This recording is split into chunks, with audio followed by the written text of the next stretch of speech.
Shooter ready? Ready. Stand by. Beep. I was waiting for targets. I was waiting for threat. Cheers. Welcome back to the Iron Sights podcast. This is a very special edition of the podcast. We have actually got 4 people in the room today. This is a first. I'm stoked. We've got Jesse and Greg from the Overwatch Collective podcast. Super stoked to have you guys. Welcome. Thank you. This is incredible. Super happy to be here. Yeah, thanks for having us. We appreciate you guys. Likewise. And then got my partner in crime over here, Mr. JP. JP, what up? What up? What up? And there's so much to talk about today. There's actually a 5th in the room, and that's Whip the dog. What do we need to know about Whip the dog? I mean, I could talk about her later, but she's explosive detection. So I work with her with a private company out here in the Bay Area, and she's a black lab, half whippet. That's why she's like smaller. Got you. Yeah, she's a little bit smaller. 55 pounds and fits right in your pocket. And we were just having this conversation. She's like the most mellow thing I've ever seen in my life. Yeah, she's very, very mellow. Like what Greg was saying earlier, there's another golden at the house. And so his golden and another golden will like play, and she'll just be sitting there just watching, just like, what's going on? And then just, that's it. And then they're just running amok around the house. But yeah, she's cool. That's interesting. Like the whole explosive detection and that super mellow, like don't get excited about anything, heart rate never gets up kind of thing. Yeah. Definitely want to talk about that for sure. And what you guys do. But I guess we're going to get right into just kind of dialoguing this thing through. You guys made it down from the Half Moon Bay area, which is just about 30 miles north of San Jose, kind of where we're sitting now. You guys are super busy dudes, and it took us a little bit to kind of coordinate this thing. And so just, as we get started, so appreciative of the time that you guys are lending to be down here with us today and chat about some important stuff and then some fun stuff too. So thanks again. Oh yeah. Let's get into it. So the Overwatch Collective, it's a podcast, and it's really there in support of first responders, so firefighters, LEO, military as well. And I'm hoping you guys can just maybe overview and tell us a little bit about it. Yeah, man. I mean, we could just talk about how it started. Yeah, or maybe we should talk about the first time we laid eyes on each other and came up with the idea. That was a good, I love that. Well, which one happened first? You guys came up with the idea at the same time? Like when you met? Or? Yeah. So Jesse and I were both in the Marine Corps prior to joining the Coast Guard. Mm-hmm. And actually the first time that I heard his voice and knew it was meant to be was, 2 Marines, that's what you get. My recruiter for the Coast Guard was like, hey, you're going to be going to basic training. It's kind of like a modified, call this dude Jesse. He just got out of it. I'm like, cool. So I call him up and I'm like, dude, like, what is this like? Like you went to Marine Corps boot camp. Like, is it chill? How's it going to be? Kind of gave me the lowdown on that. And then when I got back, we met at the unit and on our first drill. Yeah, our first drill weekend, and we kind of just clicked, and we both had like the same mindset, same training, all that stuff. And then we kind of just became an inseparable buddy pair. Yeah, we both love America too, so we're like, let's do it. Yeah. So we went to the field for the first time together as a unit, and we slept in the same tent. Whoa, we all got our own right away. All right, we all got our own tents, and him and I like, why the fuck would we waste our time setting up 2 tents so we could just share one and just cuddle? And it was cold. We were out in like Travis, so it was like a little chilly. Yeah. But on our way home after drill weekend, I was like, hey man, like what if we just create a fucking podcast where we can just talk about the times that we're in the field and just shoot the shit, tell stories, drink beer, and get drunk and just say whatever. He's like, I fucking love it. Let's do it. And then after that, it took like a week or so to like get back into it because I was like, I don't know if he's really into it. I don't know if I'm really into it. And then I asked him again. He's like, yeah, what if we involve like first responders, fire, EMS, police, dispatchers? And I'm like, dude, let's fucking do it. Mm-hmm. And then he came up with the idea to like turn it into a nonprofit. And it evolves. Like, just like 1 week, 1 month after the next, it was just like, hey, like let's do this, let's do that. And then next thing you know, he's doing paperwork for 501(c)(3), which you guys have to understand. So I don't know if you're familiar with the nonprofit status. It is, and we tell everybody this. So like we kind of divvied everything up when we first started. So it was like Jesse, Greg, your to-do list, my to-do list. What do we want to pick up? Let's split this work. I got the fucking short end of the stick. So, Anytime you're filling out tax paperwork or anything paperwork. So we're like, okay, cool. Let's turn this into a nonprofit so we can. The ultimate goal is to pay for first responders and vets to go to therapy and or retreats, kind of whatever they need to get help. And after talking to people, they're like, dude, you got to make it a nonprofit. This is what you can do. You can raise awareness for PTS, suicide, and you can really like make a difference. We're like, all right, cool. We're going to do nonprofit. So I went through LegalZoom.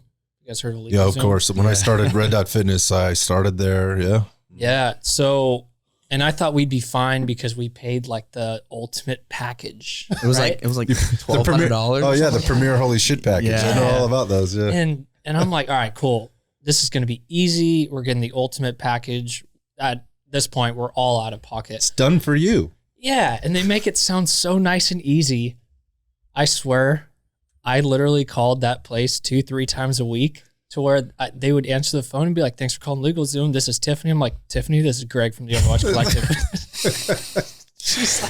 she's like, hey, Greg. And she's like, what now? I'm like, Tiffany, I filled out this form. I got it emailed back 5 times. Fix me, right? So long story short, I ended up getting stuck with that part. But now we're all done with it. Yeah. We got our 501c3. So now it's on the taxes. Yeah, now it's official. That's the next, now it's taxes. Yeah, so that's official. It was a lot of work, but we actually just got it here, back.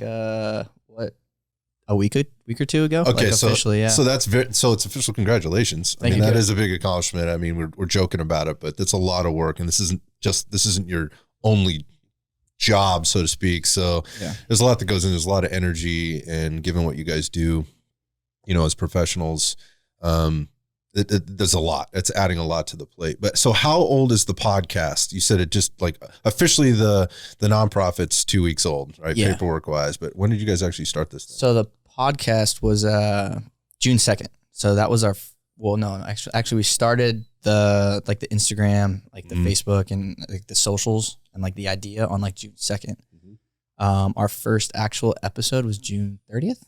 Oh, you guys moved pretty June fast. 22nd, around that week. Yeah, we did it out of my old apartment. Yeah. Garage. And that's, and it's kind of cool to see, you talk to businesses and kind of, I'm sure you have experiences with this too. What you were mentioning with this amazing studio where you're like, we started out from his old apartment complex with boxes pushed up in the back of the garage, and then we hung American flag, Marine Corps flag, Coast Guard flag, cami netting to block all that shit off. Sure. And we were talking into a computer. Yeah. Yeah, dude. A lot of people don't know this about Red Dot Fitness, but it actually did start in a garage, and then it went to a park, and it was in a park in a garage, and then ultimately I was renting space from somebody that had worked for me previously, so and it wasn't an awesome space. I made it work for as long as it. Yeah, I mean, these are the things you do as an entrepreneur and as a business owner, and you figure it out as you go. Yeah. So how's it going? It's going great. It's going really well. Yeah. We have a lot of support, which is amazing because, we're just 2 regular dudes trying to help out. So, I mean, Instagram is taking off, which is really nice. Good. But, we're putting in a lot of work. So it's good to see the feedback and, the support after putting in a lot of work. So. Well, I think the message, we should talk about that, but the message that I get, I think from the bigger collective beyond TOC is this is way overdue, that this help is coming to those that need it. They're the most called upon and the least supported at the end of the day, and particularly probably in this last couple of years, it's been tough, particularly on the LEO side of things. But I've said this many times on the podcast too, just getting to you guys, there's so much military that over the last 20 years has faced so much adversity in all types of ways, and they're now in the working world. They're now quote unquote civilians, and they're challenged, and they're not necessarily being given the support. And I think there's efforts being made to try and make that better, but it's still so far behind. So this is important work that you guys are doing, and I respect the hell out of it. I'd like to kind of maybe go back a little bit to talk a little bit about your military experience. You're both in the Marine Corps. Yep. Maybe just kind of go through a brief history of what you did within the Marine Corps. Yeah. You want me to take it away? Oh, rock, paper, scissors? You're up. All right. Oh. 1, 2, 3, like rock. Oh. All right, you go first. All right. Damn it, I lost. Greg's up. All right. So I joined when I was 18. I had the ultimate goal of trying to be a police officer at 21. So I knew if I joined at 18 and did 4 years of active duty, I was going to be 22. And then I didn't know if I would like really enjoy it and then stay in and just continue my service. And I really want to be a police officer because I come from a law enforcement family. Okay. So I joined January 12th or January 3rd, 2012. And then went to boot camp May of 2012 when I was 18. Joined an infantry reserve unit. Ended up doing 7.5 years with one training deployment overseas. Wow. And that was towards the end of my career. And I actually extended my contract so I can go on that deployment. And then once we were done with that, they were like, hey, we're not going to do another deployment for a long time. And I was like, okay, my body hurts. I kind of didn't want to be in the position where I was going to be in after that deployment. And I wanted to do something different. Gotcha. So that was where the Coast Guard kind of came in. And my dad was actually in the Coast Guard prior to the Army. So I kind of had a background of the Coast Guard. And then that was kind of it. And I got a $7,500 bonus. Dude. So, Yeah. Oh, for the Coast Guard? yeah. I mean, at that age or, at that point, it's like, I'll take it.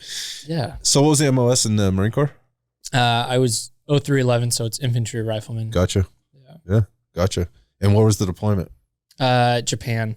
Okay. Yeah. A lot of people go there. Yeah. So it was, unfortunately, like, I guess it's kind of a good and bad thing, right? Like the entire 6 years you're training for combat, you're training for the unknown. And then you go on a training deployment where at the time, and Jesse will kind of touch on it because he was on standby for it. But like everything that was going on with North Korea, we were kind of like, if shit goes down, we're kind of it. So You're right there. It was kind of a wake up call when we were training. It was like, hey, instead of actually just like running through the motions, like there's a purpose behind this. So at least we were training towards a certain like mission. We had an intent behind all of our training. But we ended up not getting to go to combat. And we ate a lot of sushi and sake. So you had a good time. You got the experience one way or another. Listen, that is not the first time I've had somebody sit on that side of the table and tell a similar story, and again, the unfortunate versus fortunate part. Look, I don't know what that's like, but I can imagine there's some, a little bit of angst and anxiousness to want to put your training to use in a little bit of a different way. But at the same time, it's got to be a sense of gratefulness that you weren't put in harm's way, despite the fact that that's what you committed yourself to doing. Should you be called? I don't think there's anybody out there that would probably feel different. But yeah, and Jesse can probably attest to this too. But since we started the Overwatch Collective, and we've been doing episodes with service members, especially service members that were in combat zones. We'll touch on it, but we had an Army combat vet on, a Marine Corps vet on that was making decisions in combat and like lost fellow Marines. Yeah. And the more that we kind of learn about like the trauma that you go through during that deployment, and then it's even worse after, because every vet that we've had on has said that they've lost friends in suicide or in combat, but they've lost more to suicide stateside. Sick. Yeah. I mean that just in that while that is a very tragic reality of, I think the process of going through war, that's just what I know, what I've seen, what I've experienced myself from the other side, looking in. God, what if there were pathways and platforms for people to get help, and it could be more accepted by those that need it, and then more available, I guess, and accessible to those that need it. So again, important message. And that's something that like we talk about too, the out processing part of getting out of the military, whether it be, you did, tours to combat or, like Iraq, Afghanistan or whatever. And then you get back and they're like, all right, cool, time to get out. And you're like, well, I just want to get the hell out. I don't want to, fill out all this paperwork, all this medical document. Yeah. And it's like, that's the time to like actually say something, because then you can like get in with the VA, kind of start that process there instead of a year later when you're like contemplating death, so. Yeah. And there's a lot. There's that transition from being in the military, like say you're active duty and that's kind of all you know, and you're with your boys and you do 4 years, 6 years, whatever it may be. And then your end of your contract hits and you're like, cool, here's your DD 214. You got an honorable discharge. You got the blessing, be free. And then it's like, see ya. Yeah. Yep. All right, cool. Like I was in the infantry. I don't really have many skill sets to find civilian employment. It's tough these days during COVID and whatnot. And then that's kind of where you feel like you're out of place. You're not with your homies anymore, and that's kind of where like depression leads. Yep. Yeah. Is it just lack of sense of purpose? Yeah. I mean, But I mean, also like the camaraderie I'm sure you guys have from being like in a team environment versus like just coming out here and like maybe you guys have each other, but how many people have anybody really? Because you dedicated, that's your profession. Yeah. So you have to take it seriously. So you're and on top of that, you're in Japan, right? So you come back and like, what kind of support do you have? Even if we're just talking about just friends or a community, right? Yeah. So I mean, like I could totally imagine you coming back or anybody really and just being like, well, shit. Especially if you feel like you don't have like a skill set that you took from the military that translates into like civilian life, right? Yep. almost culture shock. Yeah. Right? Yeah. But yeah. Okay. So you've got this transition period we talked about, and that takes you into the Coast Guard from there. I don't want to get into that yet. I just basically Marine Corps is done. You're not quite ready to be done, right? With your service piece, and you weren't sure really what he loves his country so much. Yeah. So, yeah. And hence the Coast Guard was an option for you, which probably isn't for many because you had some exposure and experience with it because your dad. Yeah, correct. And a lot of people, like when we talk and they're like, oh yeah, you guys were in the Marine Corps infantry. And then how the fuck did you join the Coast Guard? Right. Yeah. Yeah. And a lot of that's people, definitely a question. Yeah. And like for me, I knew quite a bit about the Coast Guard, and like we actually get really good training. We get good gear. Like it's quite underestimated. And there's some cool special units that do some pretty badass stuff. But it's good. It's a good change for me. I'm enjoying it. Everything's going well. So Where are you stationed out of? so we're at Port Security Unit 312 in San Francisco. Okay. Out of the airport. Yeah. Okay. So there's got to be some action out there. I mean, Yeah, so we're right next to the air station. Like actually on the air station platform or like base, I guess you can say. So they're taking off all the time. keep staying busy doing stuff, moving around. Yeah, a little bit. Yeah. I mean, I don't know if there's like national security threats, but there's a lot of idiots that live up there or that want to visit there and get themselves probably into trouble up there. Plus there's obviously the patrolling to ensure that we do maintain some national security. And I don't think a lot of people understand that the Coast Guard has a big part in that. Yeah, they really do. Like after being in the Coast Guard, like since we're reserve and we're Port Security, like during like 2004, 5, 6, our main job was to like go to the oil platforms and like guard the platforms from like pirates. Yeah. Other people that want to like take over the oil platforms. Now we're like in Cuba, just kind of, I don't even know what we're doing in Cuba, but like all the other small boat units, like small boat station in like Golden Gate. You got like the Mist, like the MSST, I think it is, yeah. And like all the stuff that they do with like the Freightliner, like cargo ships, and there's a lot that goes into the Coast Guard. Yeah. And then there's also the other side of it too that like needs to be talked about, where the Golden Gate Bridge. Yep. Right. When you think Golden Gate Bridge and you think dying by suicide, how many people jump off the bridge a day? Well, Coast Guard are the ones that go out and have to try to recover the bodies, right? So you'll have these 18, 19, 20-year-olds that join the Coast Guard and they're like, hey, I want to be on a small boat. I want to be in Sector San Francisco and patrol the bay. Hey, that sounds really good. You'll be by the Bay Bridge, go to Pier 39, the Golden Gate Bridge, and then on your first week, it's like, You're dealing with tragedy. We've pulled 5 people out of the water that have jumped. It's crazy. A week. And in the Coast Guard, Sector San Francisco has the highest rate of death by suicide. Not sector, Station San Francisco. The ones that actually go retrieve the deceased bodies has the highest rate of death by suicide with the Coast Guard. So, and we'll talk about in a little bit, but that comes from the resources, the stigma, the checking in on your buddies, all that type of stuff. Wow. Command.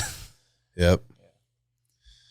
So quick segue here. Let's, Jesse, just kind of give us your background with the Marine Corps and that transition into the Coast Guard. Yeah. So got out of high school 2012. My mom's like, "You're going to college," and I'm like, "No, I'm not." Mom. So I love you, Mom, but no. Yeah, I went to college for a year, if that, and I was like, "All right, I'm out of here. Peace." Joined the Marine Corps. Best decision I ever made. Did 4 years active duty, stationed out in Hawaii, so can't really complain. Oh, that's great. I was a Mortarman, so I was the 81 millimeters. I'm not sure if you guys are like knowledge of that, but yeah, so 81s. Did 2 deployments to Japan. First one was on ship for like 5 months. Went to like Philippines, Malaysia, Thailand, Guam, Hong Kong. Just trained with all those countries. You know, just doing what they do best and what we do best. And that was fun. That was really a huge eye opener. You know, like to see what countries go through. See the world, yeah. See the world, yeah. And honestly, yeah, to see the world is a big one. And then our next deployment was kind of the height of the Korean conflict when they're like, yeah, we're going to, you know, fuck around and find out. It was crazy, man. And so we were stationed at like, it's called Warrior Base. It's like a small army base, like right on the border of the DMZ. Mm-hmm. It's like 100 meters south of it. And I mean, you're right on top of it. Yeah. So we were out there. It was just our section and then like an infantry, like an 11 company. So we were out there training with like the army and kind of just doing stuff, kind of just on the perimeter, like letting them know that like, hey, we're there. But like, if you guys want to try anything. So that was pretty cool. But you know, at some point it was like, hey, like you may or may not go. So, and that was the last deployment, got out, tried to go back to school. And that's another thing too. You know, you get out of the Marine Corps military and you're like, well, fuck, what do I do? I'm going to go back to school using my GI Bill. Use the GI Bill, yeah. And it's a culture shock. Like you said, you know, like you just did 4 years of your life training to defend your country, and then you're like back in school with all these people and they have no fucking clue what's going on. Failing every test. Yeah. Well, yes, I have some experience with that, just with people that have worked for me or with me. And this is what I've been told kind of multiple times. Very frustrating to be sitting in a classroom of people that are, you're the older person in the room generally because you're starting at the beginning, right? Yep. You know, in terms of your curriculum. So it's like that general ed shit. So whatever that is for you, you know, whatever course of study you're going down, you know, you're 21, 22, 23 years old at this point, and you're sitting in a room with a bunch of 18-year-olds that, you know, in a lot of cases are privileged, and that's why they're there. And when I say privileged, I just mean they have the opportunity, and they haven't ever had a job, right? And they haven't ever had to work super hard for anything. They've certainly never been in a situation where their life could be threatened or be put on the line, and they haven't really put on their big girl or the big boy pants yet. Yeah. And so you're sitting there looking around going, this is not me. Like, where am I? Those are the stories that I've been told. And then it kind of creates maybe an angst to the conversations that you might start hearing around you that are completely, you know, one-sided or let's just say uninformed, to where it could be a really tough environment to be in. Sticking it out could probably be one of the most painstaking things you might ever have to do. For sure. I don't know, like we don't really talk about politics, but like I'm not going to dive into it, but I took a poli-science class because I had to. And it was like, you can totally tell like stuff that they just like read and hear, like, and what they don't know. Right. So we were talking about the military, for example. This was 2018. So this is kind of, I don't know when it was, like Syria was going on, right? Like the whole thing with Syria. Yeah. And I had buddies still in the Marine Corps that were like still deployed to Kuwait and Syria, and whatever she was saying about it, it was just like, you're fucking wrong. Right. Like, how are you going to sit here and tell a class of 30 people, you know, your opinion on it, not like the actual facts? So it's just, I was just like, I got to get out of here. Otherwise I'm going to fight this teacher. I think that's a normal feeling, man. Like, and I think it goes beyond what you just said. I mean, I think it's the world we're living in right now where we're yeah, dude. I've heard that story from other people. It's annoying too, because everybody's like soaking it up, right? And you're like, oh my They're not back checking anything, but I think the worst part is they're hearing from someone who heard from somebody else who heard from somebody else. It's like that game of telephone. Yep. It gets passed from one person to the next person to the next person. And by the time it gets to that last person, who knows what the story is at that point, how factual or, you know, how much salt, pepper, mustard has been put on that thing by the time it gets to you. And for people that may have a little bit more insight because they've either been on the front line literally or have spent time doing a little bit of fact checking for reals. Yeah. Yeah. And talking with both sides and seeing kind of both sides of it, having a little bit of a tough time with people's opinions when they can't be substantiated or supported by anything outside of an emotional reaction to something, or, you know, an Instagram post. Yeah. So anyway, I digress. All right. So you got out of the Marine Corps and tried school for a little bit. That ain't happening. And then the Coast Guard? Yeah. So yeah, I got out 2018, went to school. It was nice getting, you know, the GI Bill paycheck every month. That was nice. Sure. Highly recommend that. Yeah. Well, you earned it. Yeah. Yeah. And I was getting bored. You know, I was working. I started with her in 2019. Her, the dog. The dog. Whip. Yeah. Whip. In 2019. So I was just like, man, I'm like in the same rut, you know, like I was before the Marine Corps. And I was like, I don't want to be like this again. Like I want to go back to what I was doing, you know? So I was this close to going back in the Marine Corps. I'm glad I didn't. But I was like, I got out for a reason. You know, why would I go back to that same hellscape that I was prior? So I was going to go in the Air Force. And I don't know what changed me. I was just talking to some family members that had like friends that were in the Coast Guard for like 20, 30 years. And I'm like, I love my life. I'm like, I've never heard a bad thing about the Coast Guard. Like everybody loves their life, either retired 4 years, 10 years, or like, I had a great time.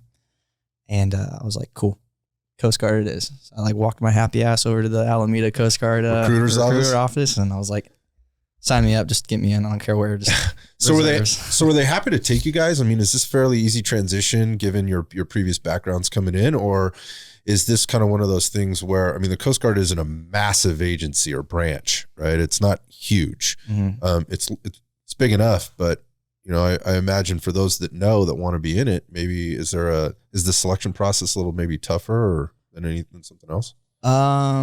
It's about the same. It's actually the same to get into any branch as it is to get in the Coast Guard. But I think about like 10 years ago, there was actually like a year or two wait to get into the Coast Guard because people were like, I want to get into the Coast Guard. It's starting to like up and come. People are kind of starting to understand like what goes on in the Coast Guard. And so that was a huge thing. It was like, well, yeah, you can join, but you're not going to go for like a year or two. And you're like, well, I'd rather just go to the Marine Corps where it's like 5 months wait, you know? Okay. I just lost my train of thought. Well, no, I was just asking about the selection process and whether it was tougher or not, or you just about the take the ASVAB and everything. Now, so I just got off recruiting orders with the Coast Guard for 100 days, and they're like kind of hurting for people. Is that right? Yeah. So they're. I can't imagine why. Yeah, yeah. It's relatively quick too, and then they give like bonuses for quick ships. They're like, hey, we'll put you, we'll give you like $1,000, $2,000 if you guys want to ship out like next month. Granted, your whole medical background goes through. Right. You gotta pass muster, Yeah. Okay. So you take the ASVAB, go to MEPS, do your medical stuff, and if they so you're doing the whole process all over again. It's just like going to the Marine Corps. Yeah. Okay. And then I assume there's some type of a boot camp or whatever. Yeah. I'll kind of touch on that. Yeah, so it's so basically if you're prior service, you go through what's called a direct entry petty officer training. So it's like 28 days, I think it was, and it's kind of like modified. Gotcha. And like we had probably like 10 prior service, and the commanding officer, or what do they call them? Company commanders. Company commanders, like the drill instructors, drill sergeants. That's what they call them.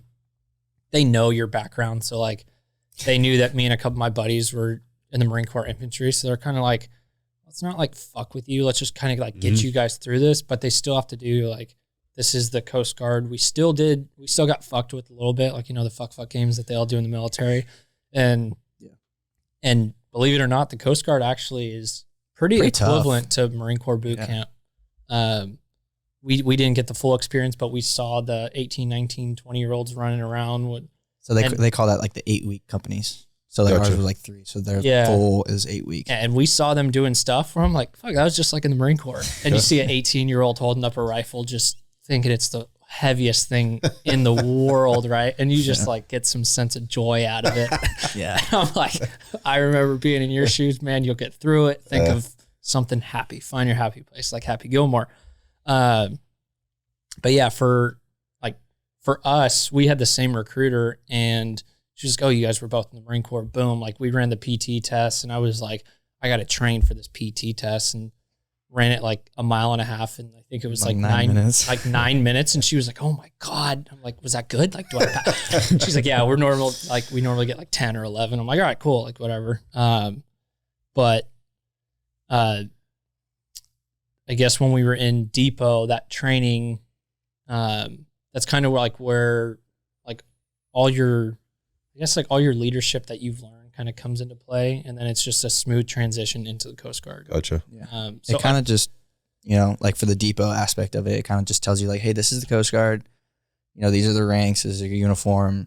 This is how everything like plays out. Yeah. And this all makes perfect sense to you at this point. You're like, yeah. They really don't like focus on like, discipline, customs and courtesies. I mean, a little bit, but not as bad as they do in like the 8-week because people are coming in new and have no fucking clue what's going on. Right. So it's nice. So unfortunately, Jesse had to drop down 1 rank, right? 2. What'd you do? 2 ranks. That's right. No. So infantry to Coast Guard doesn't, correlate. And so I got out as an E5 in the Marine Corps. And I come over and like, yeah, you got to go to E3. So you get out of E5, you take that GI Bill for a little bit, and now you go to E3. You're like, what the fuck, man? And then you drop 2 pay grades and you get a pay cut. Yeah. So he got screwed. Thankfully, dude. Thankfully, I kind of got hooked up with my background in law enforcement and all my like training experience. My resume. My recruiter was like, "Hey, let's write up a nice letter." Spell all the words correctly, have proper grammar, all this stuff, right? She's like, list out all your training and experience that you've done since you joined the Marine Corps. And I was like, okay, cool. So, granted, this was for a school, right? Like he doesn't want to go to Maritime Law Enforcement Academy. So our job is Maritime Enforcement Specialist. Gotcha. So this is for him to like pretty much skip that because he's a cop and kind of knows. Yeah, we didn't get to that part. The fact that you're current law enforcement. Yeah. So we'll touch on that in a second. But basically, I wrote this letter out where I was like, yeah, this is what I did in the Marine Corps, combat marksmanship coach, was a part of the Marine Corps shooting team for 1 year. And then I went into my law enforcement experience being a member of the SWAT team, the type of training that I've done off duty on my own time with vehicle interdiction courses or CQB type stuff. And I listed all my training experience with firearms. And basically it got sent up to like this 06, this like super high ranking dude. And he signed off on it so I can keep my rank. So I kept E5, thankfully. Oh, good. So I felt bad because Jesse kind of got fucked. But yeah, I had to go to Charleston for 3 months, but he didn't. Yeah, I didn't have to go to that course. So it all worked out for me. I'll be a little fucking selfish, whatever. Whatever. You did the work, right? Yeah. Yeah. So, okay. So you guys are currently you're still currently Coast Guard and you're law enforcement. Yeah. How does that work out? And you said you're working EOD with a company also in the Bay Area. Yeah. Private security company. Okay. So is this like executive protection? No. So they have you heard of Michael Stapleton, like MSA? No. Okay. So they have like, actually we just got bought out by Allied. Okay. I know about them. Yeah. So, they have like armed guards or like your regular security guard or whatnot. And then another like, I guess, detachment from them is explosive detection canine handler. Interesting. Yeah. In the privates, it basically is for the private sector. Yes. You're being contracted to work for. Yeah. Okay. So like Chase Center, we work at Chase Center, Facebook, Apple. Making sense now. Yeah. Okay. Gotcha. Giants games, A's games. We used to work at the Niners stadium. Okay. And now there's like a whole other side of it where it's like FedEx, USPS, UPS, or not UPS, but like cargo side. Yep. So, okay. Yeah. There's a lot. It's fun. That makes sense. So keeping you busy when you're not doing whatever your mandatory shifts are. Yeah. Up in San Francisco. Yep. Gotcha. And so you're doing the same, but you're doing this through law enforcement. Yeah. So our Coast Guard is the once a month and 2 weeks in the summer. So it'll be like a Friday, Saturday, Sunday once a month, and then 2 weeks in the summer. And then, being a police officer during that. So if you're in the military, your job has to give you, like by law, they have to give you time to go to your training. They can't do anything about it. There's laws behind it. There's been several lawsuits where your employment will like fuck with you because of your military service. That's a no. A lot of employers know that. Like a lot of people would go on deployments and then like they'd come back to their job and be like, oh, we fired you. Or like we filled your spot or you have to. Yeah. So basically it's like going on maternity leave. Like there are protections there, you know, for both males and females in that sense, but in the true sense. Yes. I'm just going to make a point of that. But okay. Cheers. Yeah, cheers. So we're going, all right. So you have your mandatory time that you need to spend there. The department you work for allows you to do that time. And what are you doing currently for the department? So patrol? now I'm just on patrol. Gotcha. So I did 4 years on the motorcycle, which was the coolest gig. I got paid to ride a Harley. I got to take the bike home to work, to court. That's pretty cool. Yeah. All that stuff. And that was a cool gig. We got to do all like funeral escorts, really cool training rides, competitions and all that type stuff. And I grew up riding dirt bikes. I was like, you're going to give me specialty pay to ride a motorcycle and I get to take the thing home. So I save miles and gas my truck. I'm like, fuck, sign me up. So, cool. Where do I sign? Yeah. I've never studied harder for an oral board interview before. All right. So the perks of the job. Yeah. Gotcha. So I'm doing that. And I'm actually realizing that I'm involved in too much. And that's kind of something that we touch on where your fire department, your police department, they want 100% on you. All the time. They're like, hey, your experience, we want you to be a firearms instructor. We want you to be first aid CPR. Hey, you've been on for 6 years. We want you to start training people. You be a part of the honor guard team because you know how to wear a uniform. You're squared away with marching. And then you realize you're in so many collateral duties that you have no life. It's just overwhelming. Right. So the bandwidth is just all soaked up. Yeah. So on top of that, so I've been on the SWAT team for the past 4 or 5 years. So there's just that's a whole nother type of training. Kind of a lot that goes along with it. And then, so now I'm working Monday to Thursday nights, 9 p.m. to 7 a.m. That's a rough shift. And then we do episodes during the week, during the day. And you're here now. Yeah. You probably should be sleeping. Yeah, probably. But I woke him up this morning at 11. It's like, hey, you gotta leave in an hour. Yeah, but after 2 hours of sleep. But he made me breakfast. Yeah. And he had an espresso waiting for me. Oh, shit. Got you, cutie. I love you, dude. Yeah. So if you're ever looking for a roommate, dude, Jesse. So you're staying really busy, man. Yeah. So life is busy, and I know we kind of preach on the Overwatch Collective, like, hey, like fucking be selfish, take time for yourself, and find balance. Like, find balance, get 8 hours of sleep, and I'm like. So what do you do when you're trying really hard, or you find yourself in a groove of doing that? What does life look like when you are taking care of yourself? Getting 8 hours of sleep. That's a great place to start. It is. Yeah. I mean, where do you find time for your fitness? I mean, you're a fit dude. Like, what do you do and where do you do that? So thankfully where we record in the garage, I redid my entire garage to have it as a home gym. And then I got a workbench with a dirt bike in there, and then our podcast table. That's kind of it. Yeah. But honestly, my physical fitness level has declined since going to like weekday graveyard, and then obviously starting the Overwatch Collective, because I'm at that point where I'm like, I'm so tired that I don't even have the motivation to work out. So maybe I'll work out once or twice a week, and we kind of like force each other. And my girlfriend's like big on physical fitness and used to be a CrossFit coach. So she's really into it. So kind of helps motivate me, but it's difficult.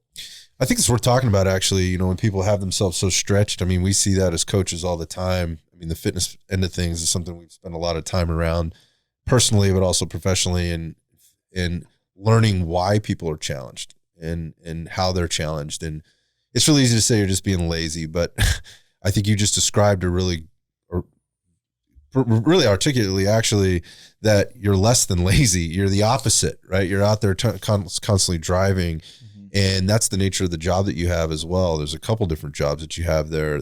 And you're trying to give back, right, to the jobs, to the profession. You're also trying to give back to the community at large, the greater collective, right? And it's really easy to get caught up in that. And the irony is your health can suffer, both physically, psychologically, emotionally. And there's a lot of things that go into play there. And just the drive to work out can go away when that especially stress. on graveyard. Yeah, man. I mean, that is a gnarly shift. My mom, all growing up, she worked the night shift at the hospital. She's ICU and recovery for 40 years. And she worked 11 P to 7A, Monday through Friday and every other weekend. And I watched that. And I don't know. She's a fucking champ. She battled through that and did it and was a great mom. And, somehow managed to be at every single fucking thing us kids did and, supported us and was a den mom, and was on the boosters club and still did all that stuff. But the point of that is that's just in there. Like it's just in the DNA to do that. And if you're not wired like that and you're doing those kinds of things, it just makes it that much tougher. I mean, losing the drive to stay fit and challenge yourself, which means staying sharp. So that's, well, do you guys have like a lot of roles? Does any of your like positions or any of the places that you guys work for, do they actually have incentive for training, whether it's firearms or fitness? Not me. I do, yeah. So there's a carrot there. I guess it's kind of like a carrot. So you can get a doctor's note and you can work out 1 hour during your shift. Wait. That's different than what he asked, though. Yeah, I'm saying sorry. Incentives. I'm saying like no. I'm saying no like, does Coast Guard say like, hey, you guys need to be logging in 4 hours a week, and we're going to pay you that. Yeah, we're going to pay you for that. Nothing at all. And what about like firearms instruction? So like as basically security officer, right, or a law enforcement officer, are you being given? I mean, if you're working SWAT, you're probably getting a different type of experience or a different type of training than your average person that's on patrol. When I say average, I just mean you're beat cop, yeah. Right? But what, if any, type of training are you encouraged to do and or potentially compensated to do? For me, there's none. Like if you're just that normal, and I do that with quotations, patrol cop, you might shoot your pistol 3 times a year. You might qualify in the beginning of the year, towards the end of the year, and you have 2 courses of fire, and you do the same courses of fire kind of every year. Granted, they mix up a little bit. And then one training day, you might get 75 rounds to shoot. And obviously this day and age, we know how it is with cops, which is we need to be doing vehicle tactics. You need to be doing officer down drills all the time and preparing for the worst. But the way that the job is and people are getting out, and we're hurting for officers, is there is such a lack of training. And especially with COVID, we stopped all of our training for like a year. So you talk about the normal standard for California officers to train, and then you go through a fucking pandemic and they're like, cool, we're canking all training for the year, which includes firearms, first aid and CPR training, driving, all that type stuff. And then you get involved in an incident where you might have an officer involved shooting or something close to that, which is maybe around a vehicle, and you have to think about angles and ballistics and all that type stuff. And you're like, shit, we have never trained about that. And we've never worked on that. So imagine canking all your training in the height of like anti-cop protests. That's what I'm saying. Isn't this counterintuitive? Yeah. To like what's so counterintuitive. 100%. And so thankfully I have a really good group of buddies, and I know we've talked about it, JP, with firearms training outside of it. And I've gone to so many different companies and paid out of pocket and paid for ammo to get all this type of instruction. And I mean, it really does show, because it kind of raises your confidence level. And when you're on scene, if you do have to draw your firearm or you have to think about tactics, it's kind of second nature, and you can focus on the totality of the circumstances, and you can think about the big picture and not really have to worry about. It's tactics versus fundamentals. Yeah. That you can focus on, yep. Right? So that you don't get killed, because that's priority number 1. Yeah. Number 2 is do your job and do it well, right? Make sure nobody else gets hurt. Serve and protect. Yeah. Yeah, it's crazy to me. I think this is such an overlooked topic. Yeah, this is something that bothers me from having friends in law enforcement, that like it's not 100% your fault if there's no incentives. You know what I mean? Like that's definitely like the department, but also like if there is no incentives and you're going to put yourself in a situation where cops have it worse than a civilian, because like yeah, there's like laws that I have to abide by and have like a reason if I defend myself, but it's a little bit more clean cut for me. Like somebody in law enforcement, like you're going to get fucking crucified if you don't do everything exactly right. And if you didn't go through all the steps to make sure this was non-lethal before you went lethal. So like, wouldn't that be like nerve wracking for you guys? Yeah. Going into it? 100%. And my whole mentality with it is every time you send a bullet down range, you're responsible it's for gonna, it. It's going to be a lawsuit. You're going to get civilly sued. It's always a 2-year-old fucking girl. Yeah. It's always a 2-year-old girl that gets hit, that you miss the target. It's always a 2-year-old girl. Never 3, never 4. It always has to be a 2-year-old girl. I know. And every round has $1 million attached to it, potentially your house, all this type of stuff. And I'm sure you see it on the range where it's like, oh yeah, I'm LEO. I get a discount for coming to the course, whatever. And then it's like, yo, I got civilians that have their CCW that can do TAC reloads, can do speed reloads. They understand cover and concealment. They're proficient. They're not muzzling themselves. When you get a cop out there and you're like, yo, this is who we got on the street protecting us. It's sad. Every single time. That's what it is. And the thing is, like, you guys have so much on your plate. So it's not like it's easier for you guys, but let's not make it less accessible. You know what I mean? For training. Like, I'm sure, like, I don't know, one of my friends has like a kid, his own place, a car, and he's like Stockton PD. Like, he doesn't want to pay for training. He just doesn't want to. Like, they'll give him whatever ammo, which isn't a lot. And after that, he's like done. And this is all flat range, static, like nothing else. There's, as far as I know, he doesn't do tactics training. He just does like I can, hit an A box at 5 yards. Yeah. I think this is a very misunderstood piece of the puzzle for all the things that law enforcement is going through and the relationship it has with the public right now. The relationship public has with law enforcement with regard to what is actually happening or what the perception is versus reality. Yeah. And the illusion that, all is good. These people are trained at the highest level and they should be responsible. And I'm not taking away responsibility, but I'll tell you, to JP's point, yes, we train with a lot of law enforcement. God bless them for being out there because they're not being paid. In some cases they're doing it on their day off. So they're taking time away from their family or the things that keep them balanced, but at the same time they recognize the value and the importance of staying sharp, right? Or learning mentally fit, learning a new skill. And to your point, Greg, they're not very good. They're not very good because they've had very minimal training, but that's okay. Like, and it's okay. They're out there and they're trying to get better. But it goes deeper than that. Like, I've talked to several of them, like, look, I've asked for time. I've asked, hey, can you send me to this thing so that I can get qualified here? Or I can improve my skills. No. Okay. Well, can you give me the time off? No. So it's not even, they're not even getting the time. They can't even get the time off to do it, even if they wanted to do it. So that's a thing. But again, going back to this illusion of safety and public safety, and your point about this is the guy that's protecting me out on the street. I don't look at it that way. I look at it, this is the guy who's out there trying to protect himself first out on the street. And that's a problem, right? That's a problem. But again, I'm just switching over to Jesse real quick. You're working and you just said some things like you're using, I'm going to just use this in like this is probably a huge understatement, but a bomb sniffing dog at your baseball game, right? Mm-hmm. What's the reality of this? Because I want to know, like, how often are we running into shit? How often is Whip over there going, hey, there's some shit right here we need to have a look at?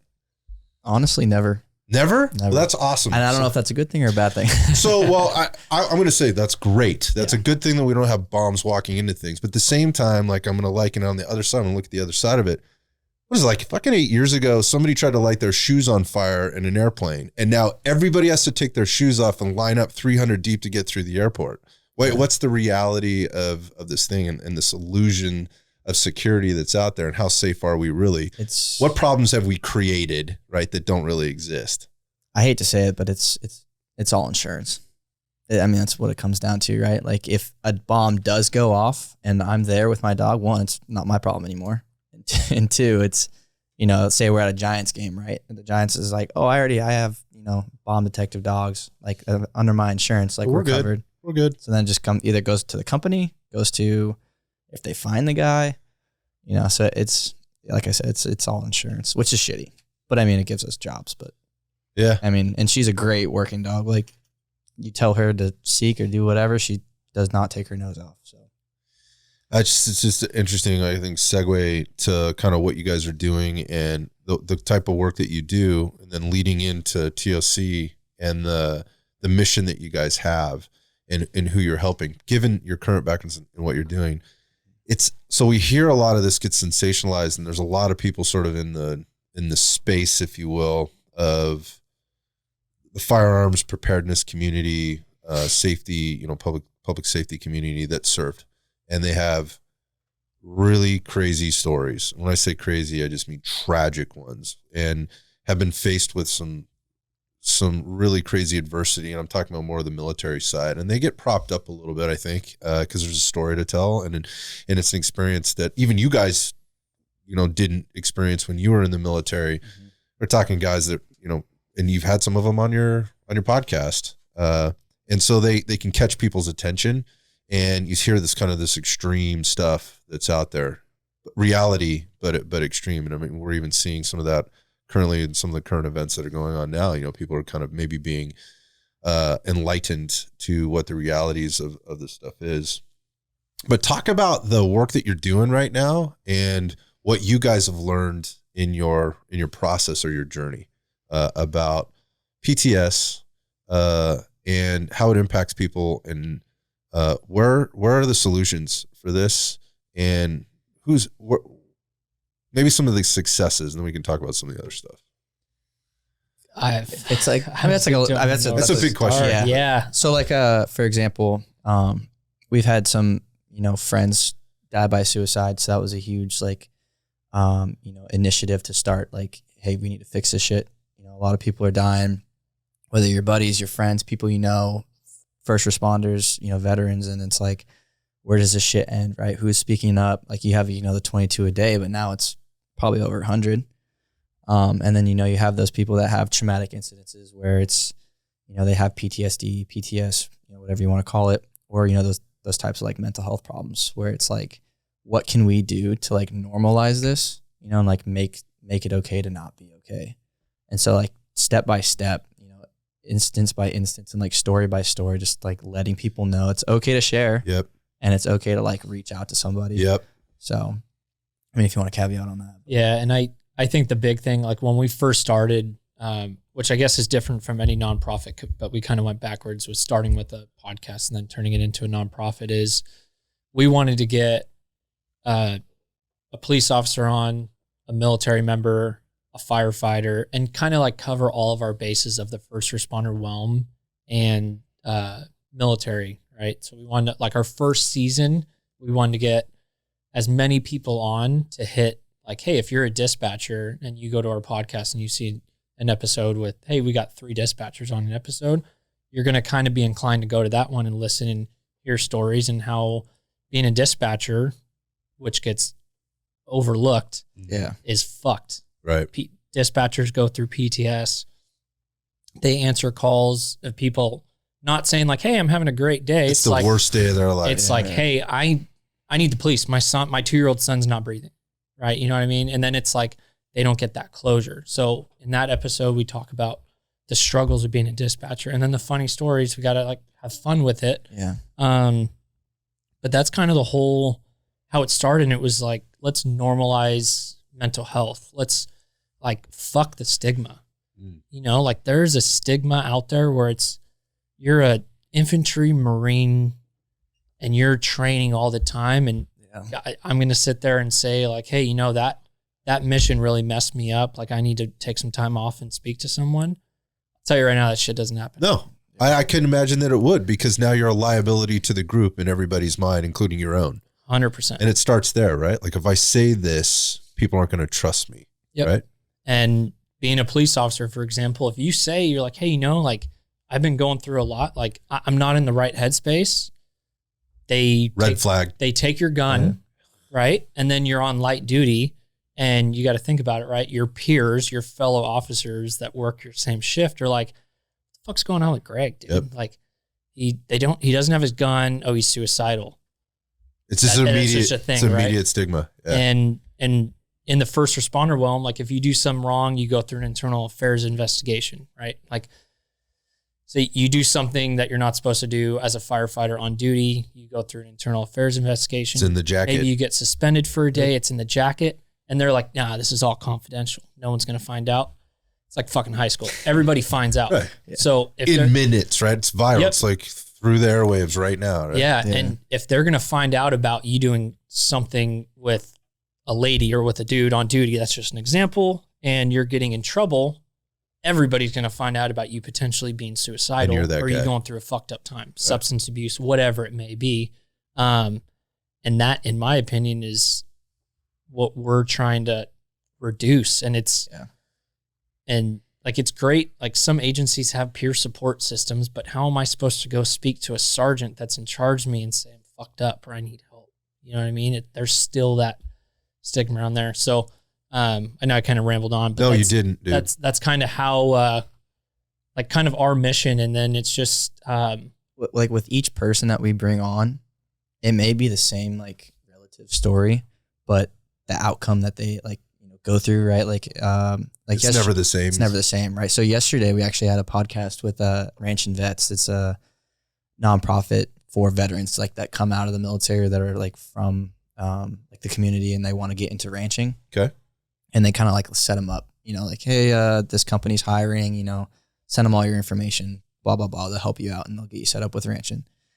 Her husband is a local cop out here in the Bay Area, and 6 years ago, 2004, like 6 years ago, he was 6 months on the job, got shot in the head, trying to stop this guy. And if it was like a millimeter over, he probably would have been, like, done. And he was in the hospital for like 3 weeks, recovered, was back on the job, and it kind of, like, didn't really hit him until, like, a few years later. He's like, okay, maybe I should probably start looking at, like, what's going on, So what's going on with the guy? Like, what's he realize? What helps him realize that? Like, something's not right. Yeah, he was saying, like some calls that he would go on, kind of just, like, kind of trigger it. And his wife was, like, really big on helping him out with stuff, like just anxiety and kind of freaking out. I mean, for lack of a better term. Yeah, and every person's different, right? So, like, JP and I might go to the same call for service. Say it's a suicide, right? And maybe I had someone in my family die by suicide, kind of a similar way, but JP doesn't know that. And then that call is kind of affecting me. And then we go to another call and I don't really get to talk about it. And I don't want to talk about it maybe. And then a couple months down the road, you go to another suicide, or it's complex post-traumatic stress where it's more than one incident that leads to, like, that trauma. So it's cumulative. Yeah. Yep. And I had a really good fucking point. No, so basically, you guys go to the same call. Yeah. So you go to the same call, and then later on you have something that might trigger you. So you can go to the same call. For example, we just had a Marine combat vet who got blown up by an IED on an episode, and he was in the dentist getting his teeth cleaned. And while they were grinding his teeth, he was like, dude, I was sitting there, I was clenching the fucking chair, I was sweating, everything that was going on in his mouth tasted exactly like the material in the improvised explosive device. Like metallic, blood in his mouth. And he explains all that, and and that is not really talked about in our community at all, right? And our audience, like, if we can get one veteran maybe that was in combat to listen to that and be like, hey, you know what? I resonate with that. I had a similar experience. I would like to talk to you about it. Or, hey, I'm not alone. Like, other people have been through this shit. And then can reach out, or maybe that episode and that veteran speaking up and talking about their story gets this person that may never even reach out to us, but gets them help. Yeah, I think where I was going with this earlier was, we hear these stories, and again, they're very compelling stories, oftentimes coming from military, soft guys, people that were on the front line, special units that saw a lot of action or were in particular regions of the world when things were really hot. But you brought up a few other things that maybe are overlooked, and that is the dispatcher, the firefighter, right? The patrol cop, the beat cop. There's literally seeing people on their worst day very frequently and exposed to things at a frequency level that probably most humans shouldn't be exposed to, but it's the reality of the situation. And that cumulatively and then there's this whole aspect of going home at the end of the day or the end of the night, the end of the shift, and having, in some cases, a spouse, a partner, or whatever on the other end, or maybe nobody at all to talk to about it. Or maybe they do, they just don't want to talk about it because they just want to leave the job behind. So they put that 10 pounds of shit in a 5-pound box and they put it on the shelf. And obviously we know what happens over time. That gets really stinky and it's going to overflow and explode at some point. And it just, at what point does that happen? And the absolute worst part is where it's just too much for somebody to handle and they end up taking their own life and sometimes worse.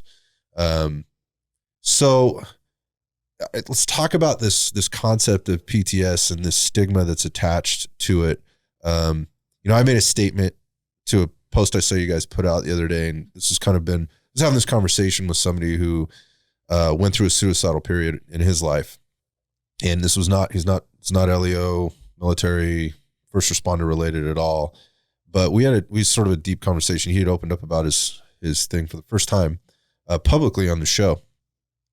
And I really respected him for this, but he kind of put some things in perspective for me. And that was, for him, he didn't know that he had somebody, he needed to talk to somebody, right?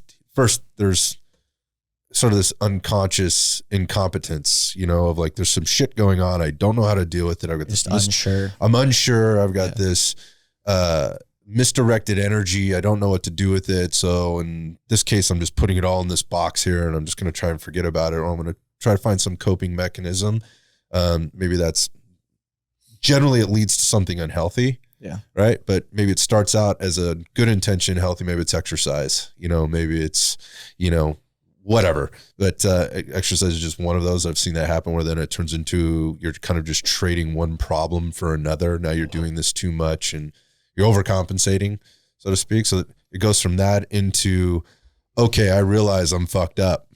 Like something's wrong here. And, what do I do? And again, there's not these outlets readily available for people in general circumstances. So, so then the kind of a natural progression here is I need to seek professional help if you're thinking that.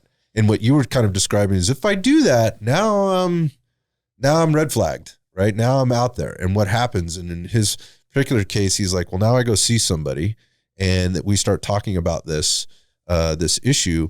And now that kind of can lead to this cascading event of, oh, I'm way more fucked up than I thought I was. Right. Which makes it worse in some cases rather than making it better. And then maybe there's a medicine, some type of medicine, or pharmaceutical prescribed.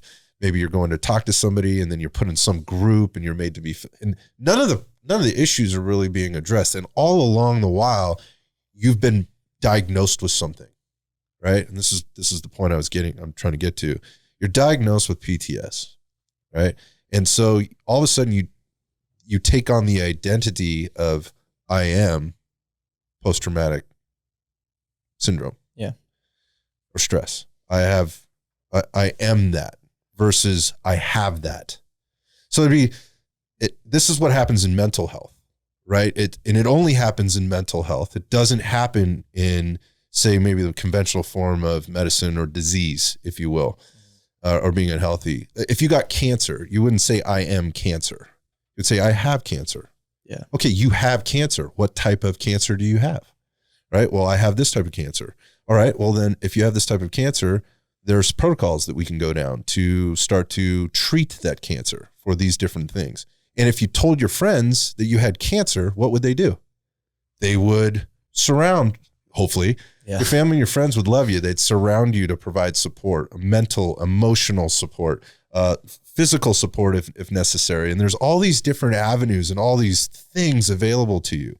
But if you say, I have PTS, then people start walking on eggshells. right? Then they're like, again, your red flag, like, ooh, well, don't upset Scott. Like he's not okay. He's not right. So, and they don't know how to deal with that because again, they've never been told that it's okay to have this or what this is all about. They haven't been educated.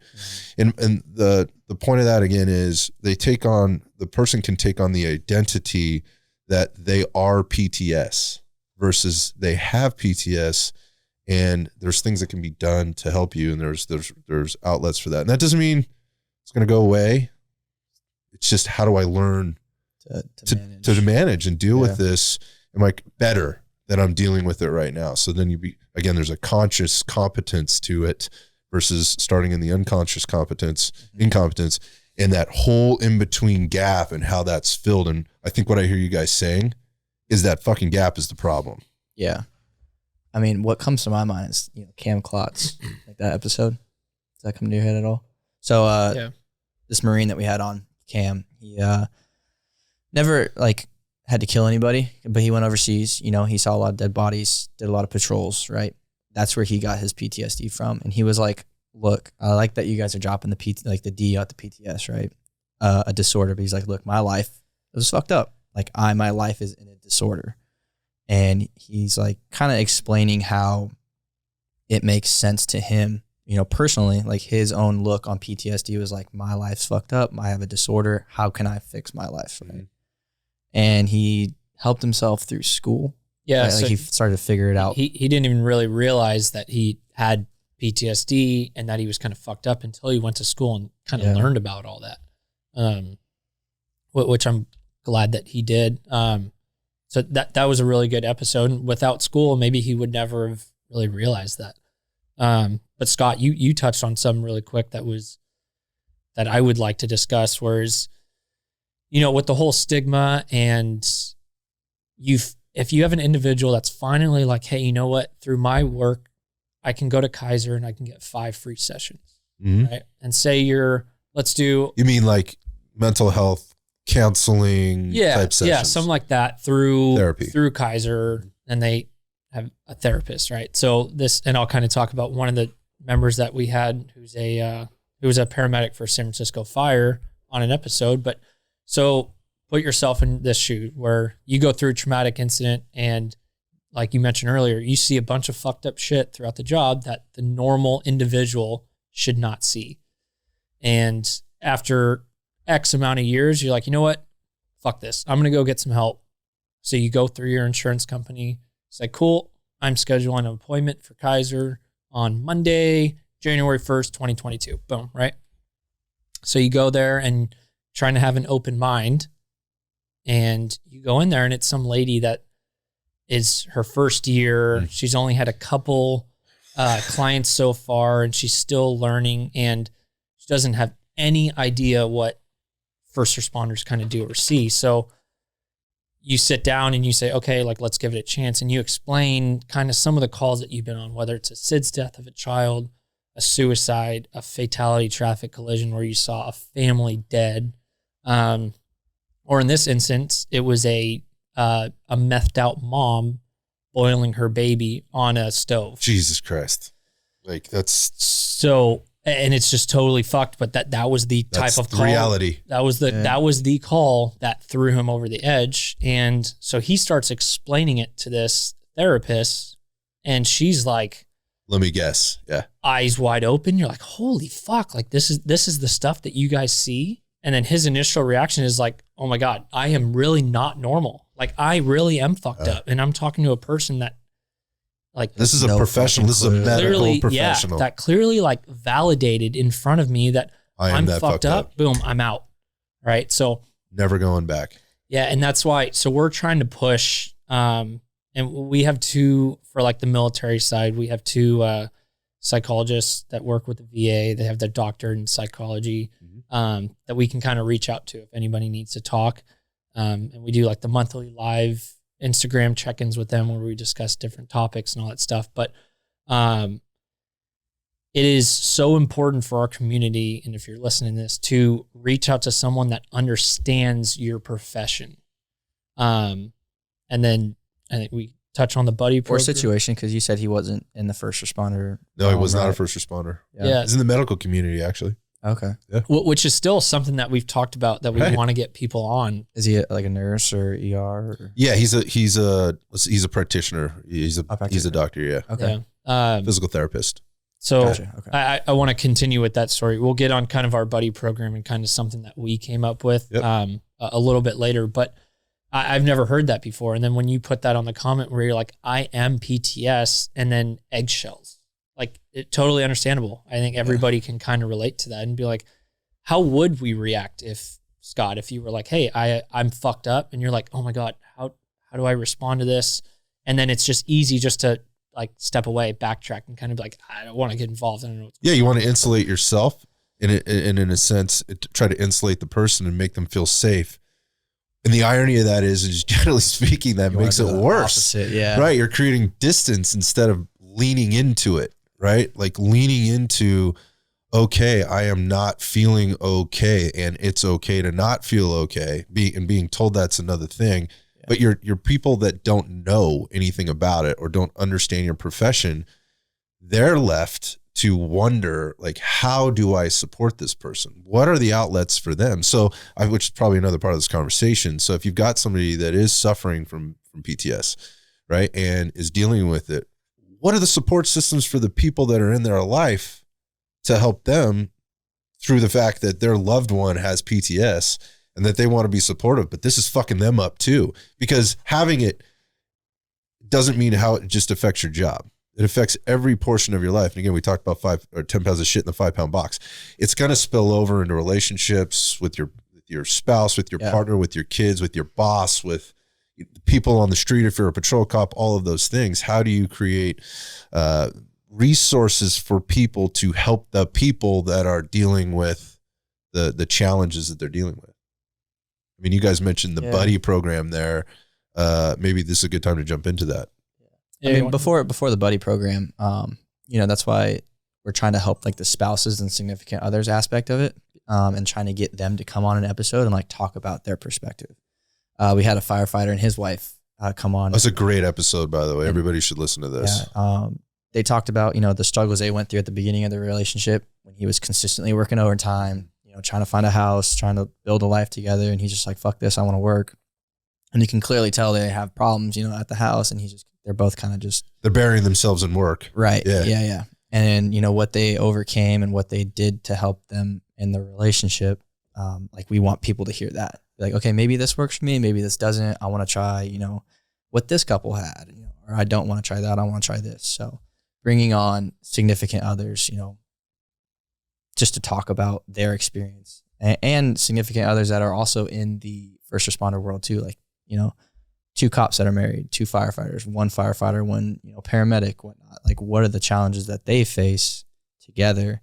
Because, they have their own day at work and they come home. They're like, do we talk about what the fuck we just saw today? Or do we just, I don't want to minimize this, but I think I think that's a great episode for anybody that's in a relationship at all, because there were some lessons there about making sure you're taking time out, making sure you're creating space, and that you do have those conversations. One of the key words in that whole conversation was vulnerability, and being okay with being that way, and how important that was on both sides for them to kind of mend things. And I've had my own experience with that. I mean, you have to be able to have these conversations. You have to have an awareness, right? And then there has to be a certain level of emotional intelligence and acuity to be able to kind of work through these things. And not everybody has that. Not everybody has that. And I can only imagine that if you're in one of these positions of, law enforcement, being a firefighter, whatever it is, where you're expected to perform on a daily basis, it's just not okay to have a bad day. Because the reality is it's not okay.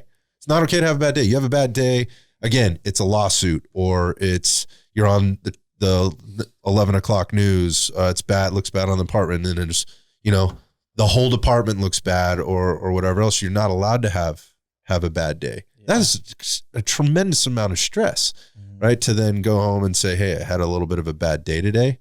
Like, how many times can you do that before you start believing, like, I'm just not cut out for this, or I made a wrong decision, versus maybe I need to talk to somebody that can help me understand and find, some way to manage this a little bit differently. Yeah. But again, going back to the couples thing, I think those lessons translate over to every relationship, regardless of whether you're a first responder or not. Yeah, I think so too. And that's kind of what I thought during that episode was two people in a relationship, you have to learn how to work together. And especially when you're married, like, and granted, like, we thank them so much for coming on because they're still not, they're working on their relationship. Yeah, you could tell. Yeah. And they were very honest being there in that. person, they're very honest, but they wanted to come on and they were so excited to share because they've seen, and like, let's talk about it. The rate of divorce in the first responder world and military is very high, but what is it for the normal civilian? I don't even know. But it's like 60% here in California or more. It's pretty high, it's up to 70, 75%. So it's like roulette almost, right? Yeah. So I'm going to throw it on red or throw it on black, and it might work, it might not.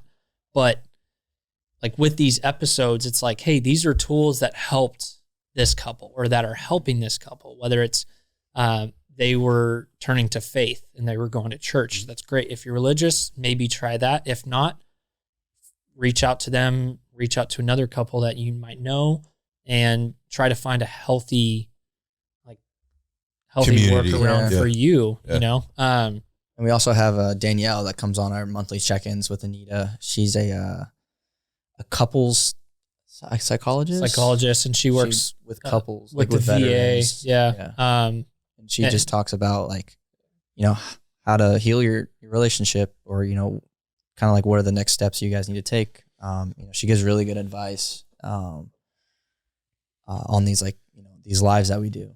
So like if you're, you know, a veteran, I mean, like he said, it doesn't really matter if you're a veteran, first responder or not. Like I take these, you know, advice and apply them to my relationship. I do too. Yeah. Like, my last relationship, I was like, I listened to all this stuff. I'm like, yep, I fucked that up. I fucked that up. That's me. Yeah. I'm like, yeah, I fucked that one up. But I'm currently in a relationship now, and I think Jesse can both agree that everything that we're kind of learning through the Overwatch Collective and like talking about these calls, or being like, hey, you know, like actually preaching what we practice. Preaching what we practice what we're preaching. Vice versa. Right. And then like I've also seen a difference in my mental health. In my current relationship, there are times where I'll be like, hey, are you, like, let's sit down, no phones. Are you okay? How's everything going?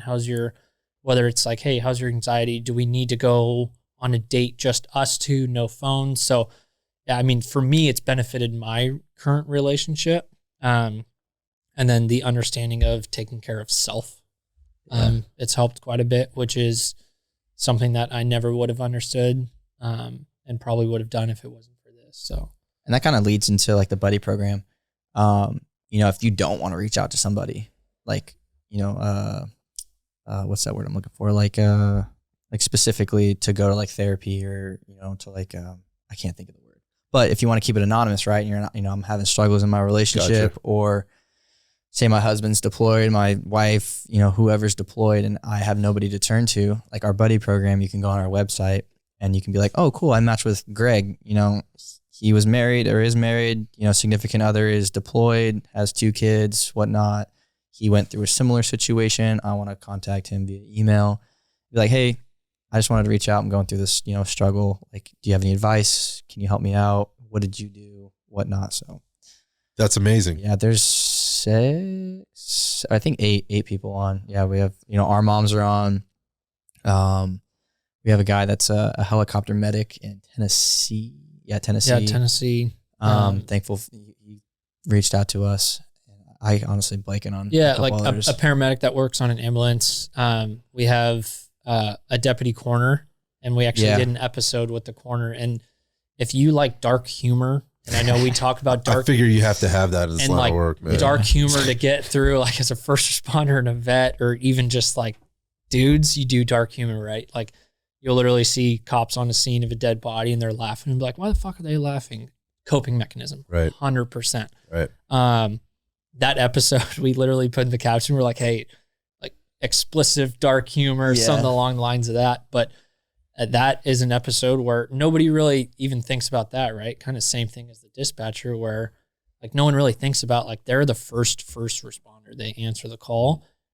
Coroners are the last responder, where the person's already dead, whether it was a train versus pedestrian, a shooting, car accident, anything, they literally just go there, see this mangled fucking body, put the pieces in a bag, and then Right. Yeah. Right. So, so we have 2 corners that are on that episode, couple paramedics. But, and like we mentioned earlier with that whole red flag, if you're a firefighter, for example, and you're saying you're going through your peer support group and you're saying you're fucked up, and then the guys on your shift are kind of picking up on like these signs and be like, hey, like Greg's really struggling, like let's eggshells, right? Let's step away. And then that kind of affects your work because you have to work together as a team and you have to trust each other. And if you don't really trust Greg, it's kind of a problem, right? Right. Yeah. Come to our website, find someone that you match with, email them. It's directly between you guys. If it helps, great. If not, it's just another resource, but you don't have to go through your own work. You don't have to pay for it. You Right. have to go through insurance. Yeah, you're flying under the radar to a certain extent, right? Yeah. But you got people out there that want to help and have resources for you. Yeah. I think it's amazing. I think it's a novel idea. It's it's a victory and a shame all at the same time that this has to be the pathway for people to do it without getting that stigma attached to them by some other individual or some other agency or entity, company, employer, whatever else. But at the same time, I think you guys are paving the way. You're pioneers in a sense of kind of what you're putting together here for people to keep that box less than full, right? Yeah. Another thing that you guys can relate to, and having your own gym with Red Dot, is we do our monthly workouts where it's like our whole thing is physical health is mental health. Yep. Right. So you okay if we turn this around really Absolutely. quick on you? Yeah. Cool. So owning a gym, working out. I know we come in here, JP's lifting 300 pounds, getting all heavy, all that, getting buff, all that, getting ready for summer. But what are your opinions on physical fitness in regards to mental health? JP, do it. There's a lot of things. I think I've said this a few times before on this podcast that like confidence and self-love come with consistently hitting the gym and giving a shit about what you eat. I think that goes a long way. Also, if you're in here consistently with other people who are consistent, then you're around people who usually have most of their life in check. You know what I mean? Or at least prioritizing themselves. So I think things like that definitely help with mental health. I don't know. I think surrounding yourself with other people that have the same mindset and the same goals and the same ambitions that you do really help. Yeah, definitely. Yeah, so I think I have a couple different takes on this. One is, I mentioned this before, it can be a good coping or management system. I think it has to be managed appropriately.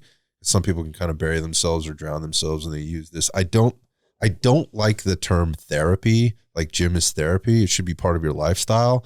Therapy is something you do maybe on occasion to kind of get through or whatever. Exercise should be something you do regularly, frequently, right? And if I had my way, everybody would be doing it at least 3 to 5 times a week. They'd be lifting some weights. They'd be getting their engine going, right? And they'd be surrounded by people that were supportive in the healthiest possible way, through encouragement, through picking them up when they're down, and providing them insight or feedback that positively impacts their health. And that might mean in some cases it's not a competition, man. Just being here today is a win for some people, and let's pat them on the back for that, right? For others, they do have very, very specific goals, and so again, the helping them to make sure they're hitting those milestones to get to where they want to go in a very safe, healthy, productive way. And when I say safe, that's a very general term, but I mean that in all of the ways that word may mean in the dictionary, right? At the same time, I think how does it help? Well, when you start breaking down the science, there's a lot of ways that it helps. I mean, if it's cortisol, right, all the time, right? If it's cortisol, adrenaline, right? That feedback loop ends up hurting, or let's just say winds up offsetting other chemical reactions or hormonal reactions that are going on in the body. And those hormonal reactions are responsible for a lot of things, right? Your sleep, right? Your mood, your sex life. Yeah, 1000%. Your ability to gain muscle versus, and burn fat as our bodies are designed to do. All of those things come into play when it's not being applied appropriately and in a positive and healthy manner. You start to see a lot of fucked up things happen, and then people overcompensate for those things. And it can, and in that sense, it can actually compound all the problems or all the things psychologically or emotionally somebody might be going through. At the same time, I've seen people come in here and use this as somewhat as therapy, quote and air quotes therapy, and absolutely break down after a long day, because this is the 1 hour or the 1 hour, 3 days a week, or whatever they have that is for themselves. They do set aside for themselves.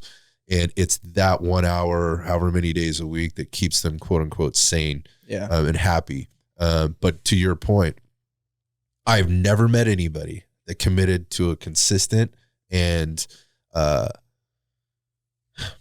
healthy workout program, exercise program, that was unhappy about it or regretted it. And you mentioned something right there. I mean, it comes right on down to how you look, how you feel about yourself, that self-confidence, that being happy. And being happy is, you mentioned the sex life.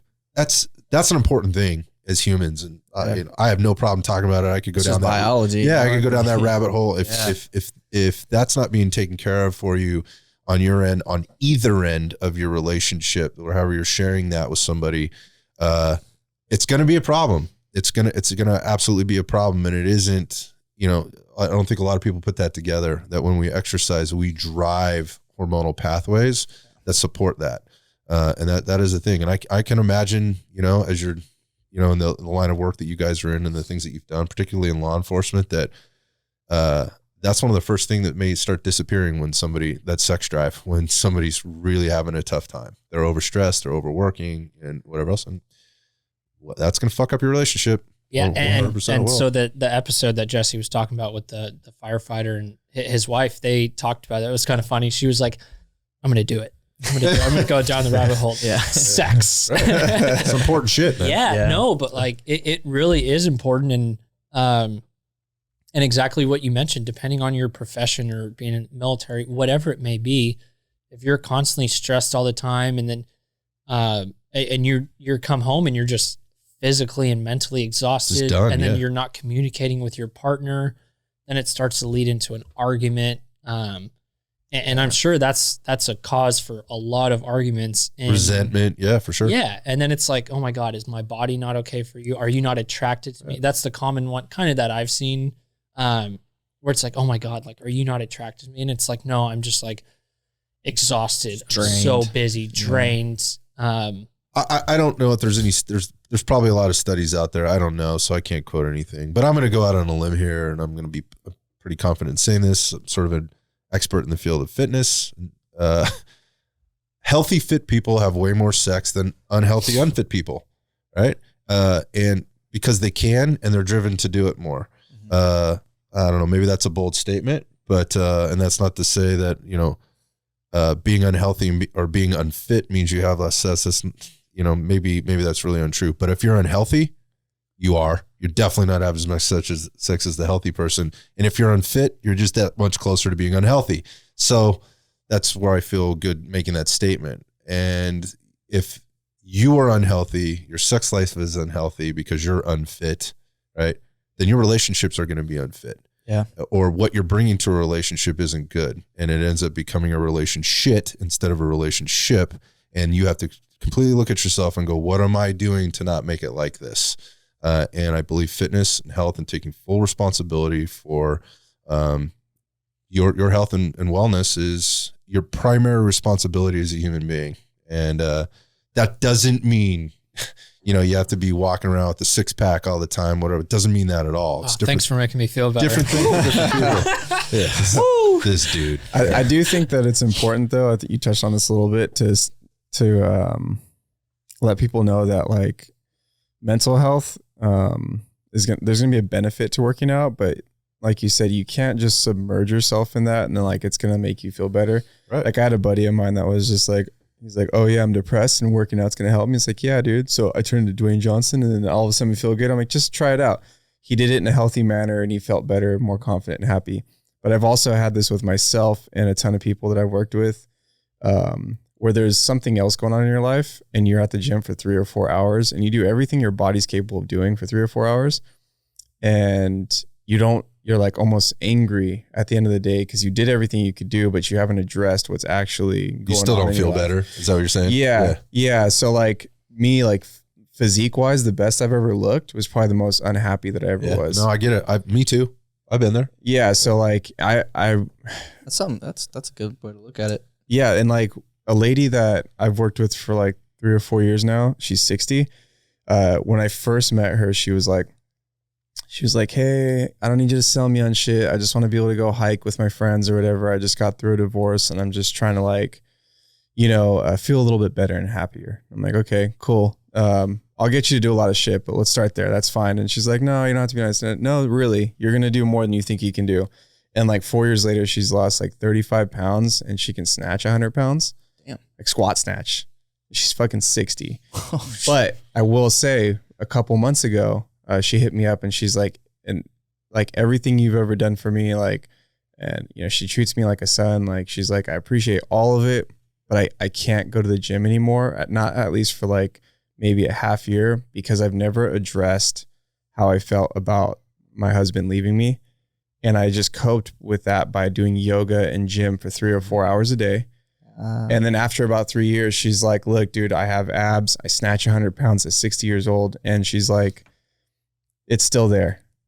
You know what I mean? And so she's like, I'm still going to remotely contact you. And like, she has her own home gym now, but she's like, I need to go do something about this, like internally, and maybe find myself and stop living at the gym. Cause like, dude, she would like kind of tear up if the gym wasn't open for a few days because of holidays or whatever and things like that. So as much as like, yeah, we're talking about how much fitness does help, I only work out 30 minutes to an hour, 4 days a week. And then I get like 1 day a week where I can just like be by myself and train for a couple, 2-3 hours. But I feel great right now. You know what I mean? Like training like I used to, I didn't feel great. And that's because your mental state is clear. Exactly. Right. So like, it's not just, hitting the gym as hard as you can. I've seen that with myself and a ton of other people. You have to look inward. The gym and being healthy is just one piece of the pie. Yeah. Right. Yeah, I mean, I can echo that sentiment. Probably the nastiest condition I've ever been in. I mean that in like the most lean, shredded, people look at you go, holy shit, kind of way, was when I was at the worst mental and emotional state I've ever been in my life. Because it's what I overcompensated. So there's that balance you need to find. Again, it comes with a deep sense of internal awareness and but the fitness piece, absolutely. Maybe this is another way of looking at it. There are some people that need to exercise more, and there's probably some people out there that need to exercise less. Just like some people probably need to track their calories, right, a little bit more, and probably some people need to calm down on that shit a little bit, and you got to find the right balance for you. There is no one size fits all, but in terms of the total health and wellness component, there's no doubt about it. I don't think anybody at the table is going to argue. Fitness is a huge component, and if more people did that, I believe in the United States of America, we'd be living in a different country right now. Yeah, definitely. That answers the question or not. Yeah, no. I agree. And that's why like we kind of came up with the idea. We're like, hey, let's do like a monthly workout. And we could do like a WOD. So it's like a workout of the day. So we'll like dedicate a workout to, like we did one for David Nguyen, the recruit that was killed. And then we did a yoga session. Our secretary of our board of directors loves yoga. And we were like, let's do yoga. That's smart. Like, let's do a session and then people can watch it later on and they could sit at home. And if they need that motivation to have no phone, have peace, do some breathing exercises, if that wins, or if that helps them, that's a win in our book. Yeah. Another thing too, you kind of like touched on at the beginning of that was like, what I got from it was like the stigma of like not wanting to go to the gym because you either look like I don't want to go because I look like this and I don't want people to judge, so they don't go. Right. Or, so that's what we want to help is like, hey, look, it's okay to like work out, like if you're obviously going to better yourself. So like, better yourself. And like by these monthly, workouts, like we want people to join, whether they, are way overweight, underweight, whatnot. Like, But it's also like understanding thyself, right? And if you need to take a break from whatever coping mechanism, whatever benefits you, whatever your normal routine is, and like you mentioned with your friend that's 60 years old, like taking a break from the fitness and being like, hey, you know what? Like, and that's awesome. I enjoy hearing that, where it's like, hey, you know what? Like, I need a break from this because I need to work on myself. Mm-hmm. And I don't know what got her to realize that, if she started talking to someone, but I mean, I think that's awesome, because I would rather have her kind of work on her, her husband that left her, and work on herself. Yeah. She's already able to snatch 100 pounds. She's already got abs. Take a fucking break, work on your mental state. Right. That's yeah, that balance is always a tough thing to, as humans, we're always trying to do that. I think one of the things I would say, one of the last things I'd say on it is, think about this. I think a lot of people try to add when they should be taken away.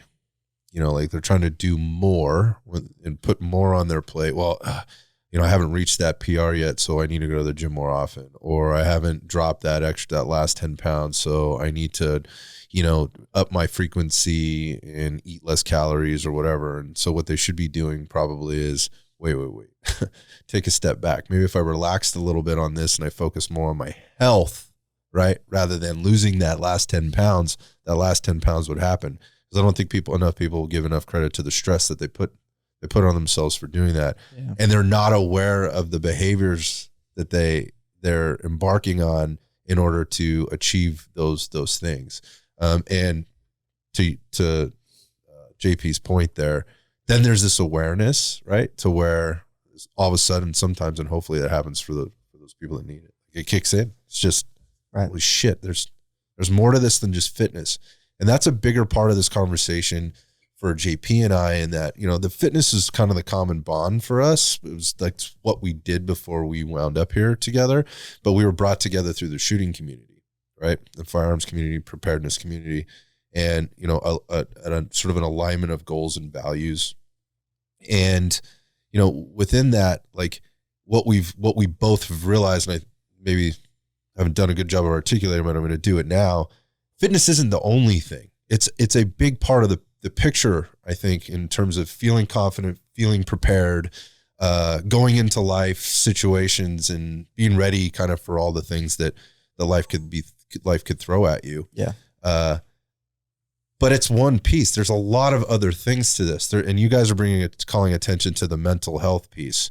And that's something we've experienced through our coaching and through working with clients, and obviously our own journeys and the things that we've come to. The firearms piece is another piece that we're really passionate about from a preparedness piece. There are all these different sort of pillars that fit in.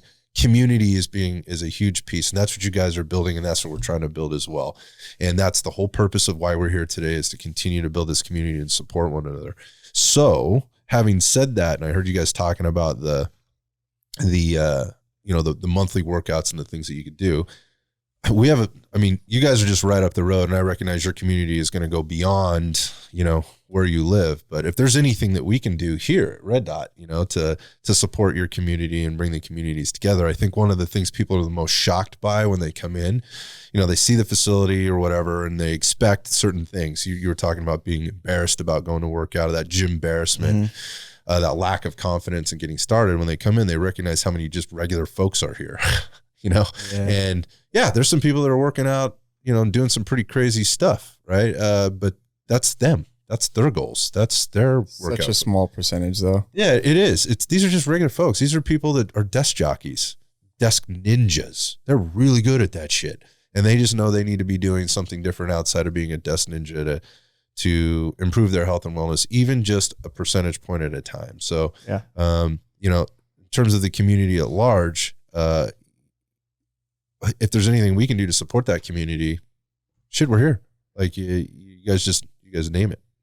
We'll do whatever we can. Yeah, we appreciate you guys. You guys are awesome. That's super cool. We've never been offered anything like that to be able to do any of our workouts. It's pretty much in my garage, and we get the podcast table out of the garage. I moved the dirt bike, and then we're kind of the life of an entrepreneur. And I'm like, cool. I was there once, dude. Let's make some room in the garage. But no, that's awesome. Thank you so much. We'll talk offline, but we can kind of do something cool with that.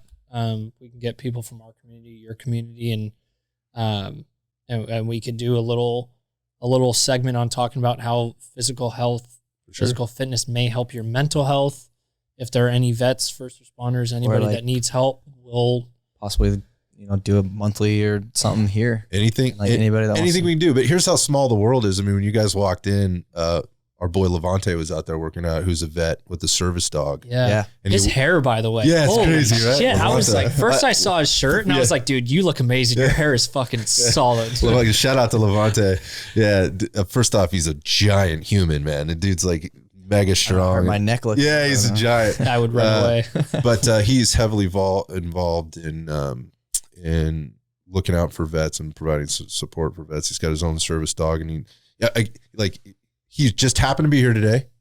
I haven't seen him in here in a while. He usually works out at another gym, but he's worked with us. He was an intern here for a little while, and he happened to be in here today. Just so happens you guys were coming in today. He was in here with his dog, but he reached out to me and said, hey, do you know anybody? One of the service dogs that in the program I work with just got returned, and we need to find a new home for it. And you guys walked in the door. That's the kind of connection points because somebody out there is going to get a fantastic animal out of this. And I'm sure you guys know somebody or some organization or somebody that can be put in touch with them to continue to broaden, the community and awareness for the support. I guess the support aspect of what it is that you're doing. So again, anything we can do to help us, we'll be here for it. Yeah, of course. Just a phone call away. Yeah, seriously. What projects are you guys working on right now? Anything other than all the things you've already told us? There's so much. I know we have like a to-do list, and it's like, whoosh. Good. It'll keep you on. It'll keep you on track. I mean, episodes is a big thing. Okay. Getting new people on. We have our big annual fundraiser, our second one, September 24th, at Old Princeton Landing. You guys know where that's at? I do know where that's at. Yeah. Out there.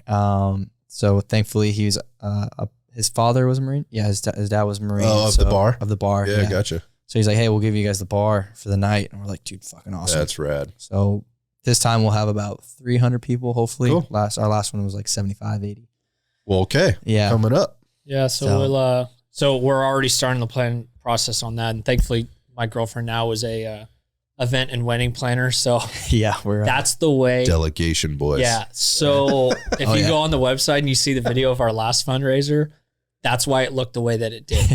Jesse and Greg was what we did. We did a fundraiser for David Wynn Saturday. Learn your strengths and weaknesses. And we had two fold up tables, and granted, we only had 3 or 4 weeks to put it all together, but still, there's a point behind this. You get the Jesse and Greg fundraiser where it's like we had one tablecloth and it didn't fit the whole fucking table. So we split it in half, and we're like, dude, this is what you guys get. But it's gonna be cool. We're gonna do 300 people plus. We'll have guest speakers. We already confirmed our big guest is gonna be someone that was on our episode, who found herself in a trailer with a bottle of whiskey and a gun. Was going to die by suicide. And then she's starting this big nonprofit called First Responder Resiliency, where it's basically preparing you to take care of yourself if you feel those triggers of PTS coming, whether it's exercise, breathing techniques, XYZ. Right. Trying to do a live band or a DJ, a live cigar rolling station, silent auction. A live cigar. Oh, I'm fucking in. Cigar rolling station. You had me at cigars. Raffle, live auction, all that. Awesome. So that's the fundraiser for that. And then I guess the big thing that we're really proud of right now is, and that's kind of our mission when we first started the Overwatch Collective is to pay for first responders and vets to go to therapy. Right. So now on our website, we're still working on it. We're almost there. We're trying to work with trying to work out the legality parts of it. Yeah. And with our board of directors, the best way to go about paying for someone to go to therapy. So is it do we cut JP a check to go to 5 sessions of therapy or 10, or do we meet with his therapist and cut them a check? So basically we're going to do kind of like an application where you have to fill out and be like, oh, or military, There's process, or whatever. Yeah, there's process. Why do you feel like this? What's your kind of like income? And then how can we help?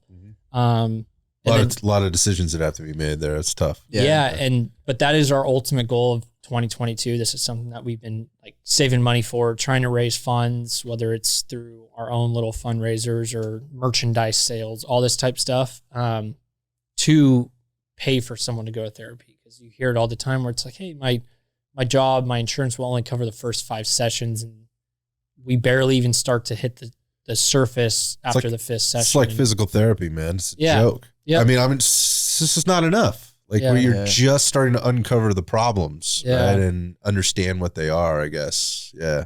So what is such a need? God, you guys are doing more than I've heard most people are doing. I love the goals. Like I love where that's going. And we really want to, like, we've been traveling, you know, like we went to Arizona, did a podcast with another nonprofit, went to New York, did a podcast with a nonprofit, and 2 firefighter or paramedics with FDNY. Yeah.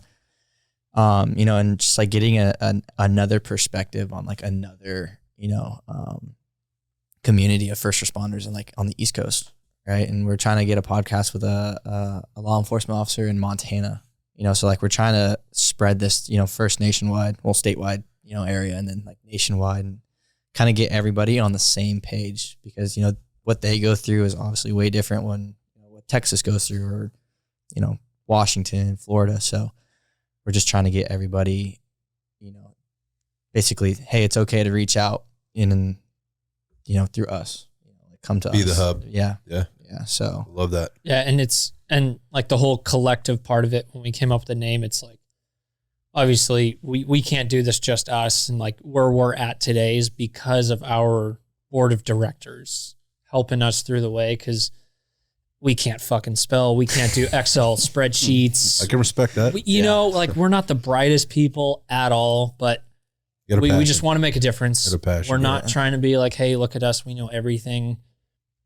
We're just 2 normal dudes that have seen too many suicides, that have been too many calls, that have seen officers go down that deep end. We want to be that avenue for people that aren't necessarily like afraid to go to like their company, you know, their like establishment, or, you know, their department, you know, like, hey, I'm in trouble. I don't feel well. Something's wrong. Okay. There's something else I can go to. I can go to these guys, and they can, you know, put me in the right direction. And if I have something that's really serious and I don't have the funds for it, like, hey, can you guys help me out? Right on. So, and then we also have fun with it. Yeah. Right. That's clear. Gotta have fun with it. Clear. So we fuck around with each other all the time on the episodes. And then it's crazy. Like people will listen and they'll be like, God, you were talking about how he was like attempting to die by suicide, and you were laughing 2 minutes later, you know? And it's like, I guess that's where like the coping mechanism comes in, but like laughing about humor it. But yeah, we rag on each other. We rag on our guests sometimes when they come on. They rag on us because we can't spell a caption or a story. It's all fucked up. The one with Anita when she was on. She was just like, it was basically like a therapy session for me. She was ragging on with questions. She was ragging on Jesse. We started talking about relationships, and he was like, yeah, I can see that. And she's like, that's the second time you've talked about that. And then everybody's eyes turned towards Jesse. Everybody wins. Yeah. Yeah. I love what you guys are doing. I'm totally impressed. I for more than just the mission that you guys have, but what you're doing and how you're doing it, with all the other things that are going on in life. I mean, this is I've said it a few times now. I'll say it again. This is important shit, and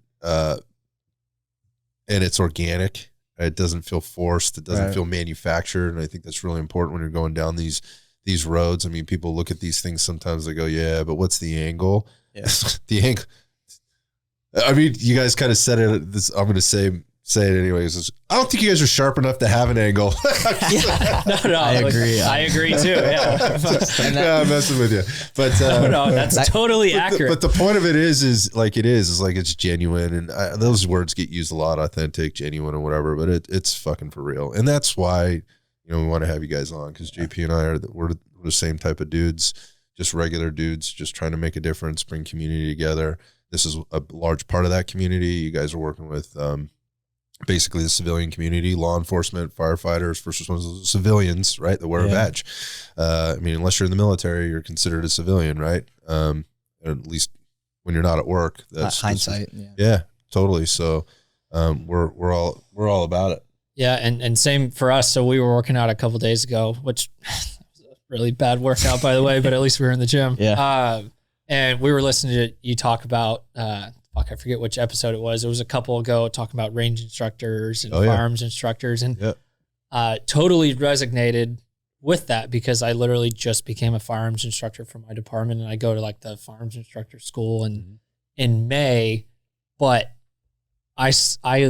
we were listening to that and I was like, oh, this is so fucking true.